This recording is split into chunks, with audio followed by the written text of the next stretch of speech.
Hola gente, en este video vamos a ver los hidruros del grupo 15. Estos, con respecto al grupo anterior, presentan la particularidad de que tienen un par de electrones libres para interactuar bien formando puentes de hidrógeno o actuando como base de Lewis. Aparte vamos a ver que conforme bajamos en el grupo, este par de electrones va a estar cada vez menos disponible y va a disminuir el momento dipolar de las moléculas. Vamos a ver también algunos compuestos adicionales del nitrógeno como la hidracina, la hidroxilamina y la ácida. Bueno, recuerden que pueden dejarme comentarios acá o en el Moodle y nada, empezamos. Los hidruros del grupo 15, en comparación con los del grupo 14, se caracterizan por la aparición de un par de electrones libres. Este par de electrones libres va a estar localizado en un orbital sp3 del átomo central. El resto de los orbitales sp3 son utilizados en la formación de enlaces con cada uno de los hidrógenos. Esta molécula, por tanto, va a presentar una geometría piramidal trigonal.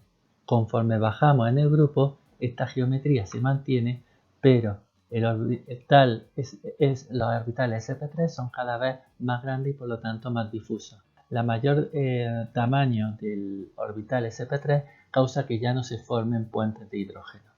Vemos así que las temperaturas de fusión y ebullición del amoníaco son mucho más grandes que las del resto de los hidruros. Para la fosfina baja claramente y después va aumentando en el grupo debido al aumento de la fuerza de Van der Waals y más específicamente de la fuerza de dispersión de London. Vemos además que el momento dipolar del amoníaco es mucho más grande que el del resto de los compuestos del grupo. Esto también ayuda a la formación de puentes de hidrógeno, ya que el hidrógeno tiene una mayor densidad de carga positiva, que es lo que le va a permitir interaccionar con el par de electrones libres.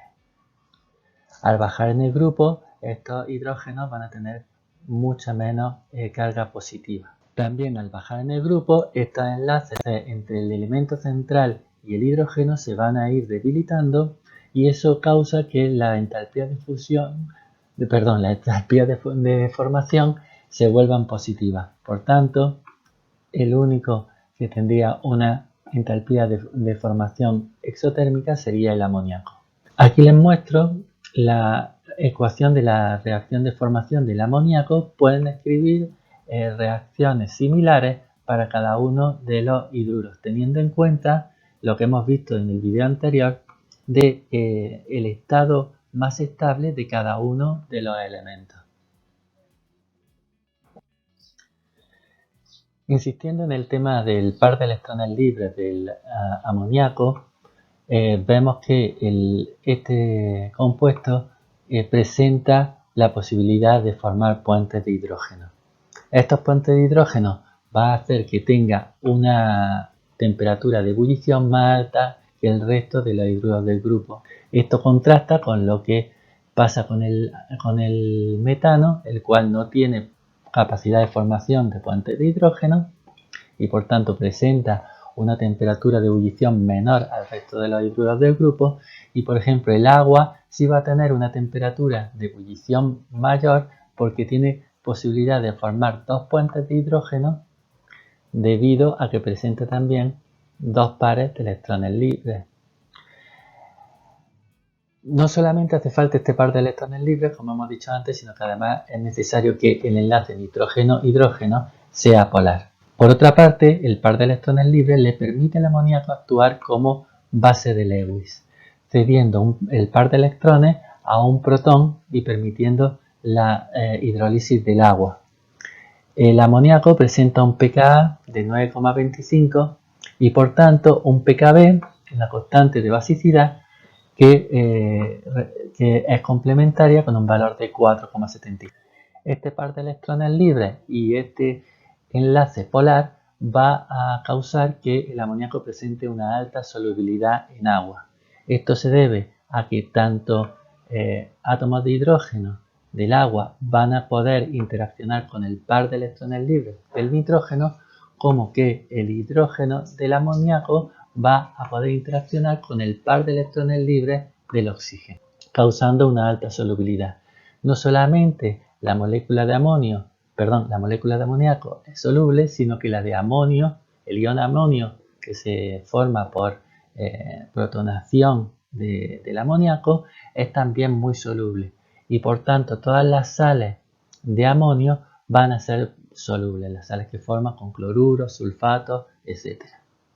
Repasando y viendo qué es lo que ocurre nuevamente a medida que bajamos en el grupo, vamos a tener pares de electrones menos localizados conforme bajamos en el grupo y también enlaces entre el átomo central y el hidrógeno menos polares.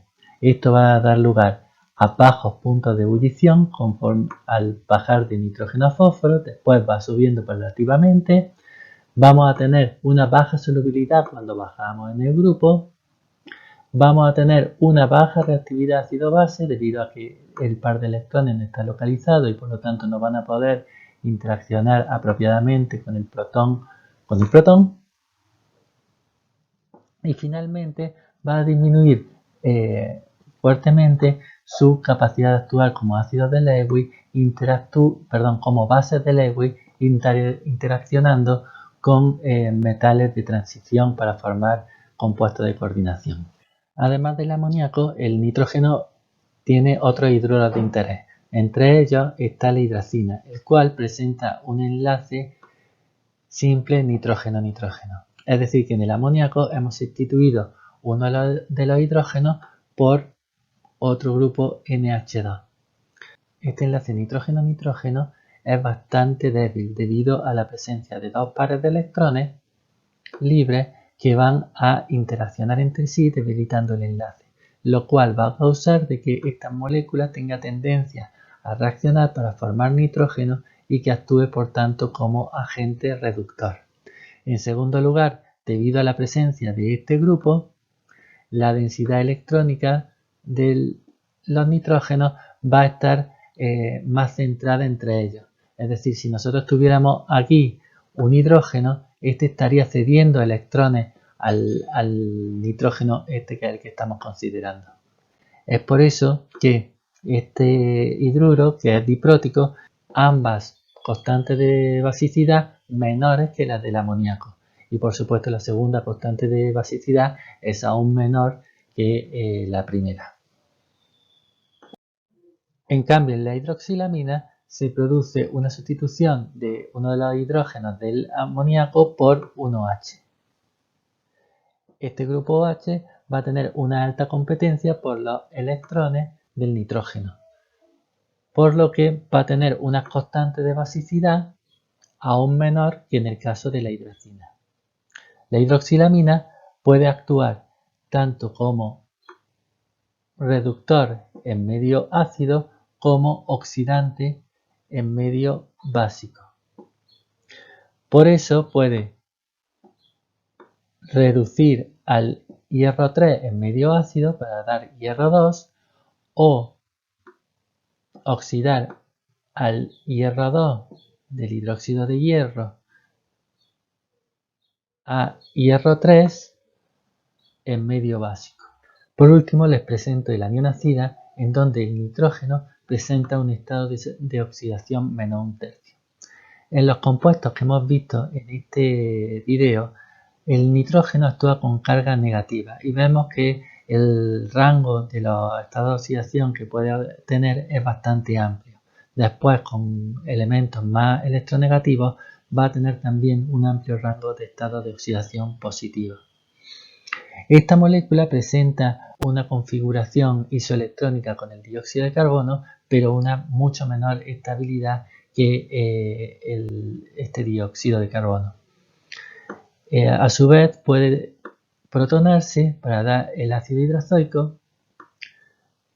Ambos son bases débiles y ácidos débiles con un pKa entre ellos de 4,75.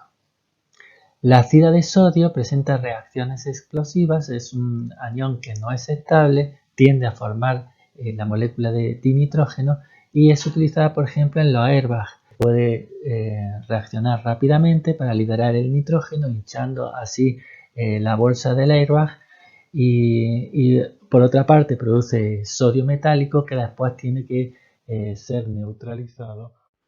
Bueno, repasando, hemos visto los hidruros del grupo 15 en los cuales hay un par de electrones libres que va a dar mucho juego, en especial en el átomo de nitrógeno. Este, por ser tan electronegativo y pequeño, tiene unos orbitales muy concentrados, muy bien definidos, que van a permitir la formación de puentes de hidrógeno, la actuación como base de Bronsted y de Lewis, y la formación de compuestos de coordinación. Conforme bajamos en el grupo, ya la fosfina tiene un par de electrones situados en orbitales menos definidos y pierde esa capacidad para formar los enlaces, y así sucesivamente al bajar en el grupo. Todas estas moléculas, por tanto, se van a unir principalmente mediante fuerzas de dispersión de London. Finalmente hemos visto la hidracina y la hidroxilamina, donde hemos visto que al tener un sustituyente de uno de los átomos de hidrógeno por átomos que son más electronegativos, los pares de electrones empiezan a estar menos disponibles para formar enlaces dativos. Bueno, si les ha gustado este video, pueden darle a me gusta o pueden suscribirse. De esta forma promocionamos la presencia de videos de ciencia en YouTube.